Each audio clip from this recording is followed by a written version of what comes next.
бөлек адамға Алла Тағала хат жөнетіп тұрады. Хат жөнетіп тұр күніге.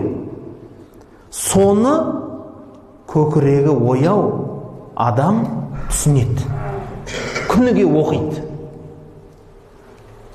Күніге оқиды. Сол хаттардың бір ең қарапайымы: таңертең ұйқыдан ояндыңыз,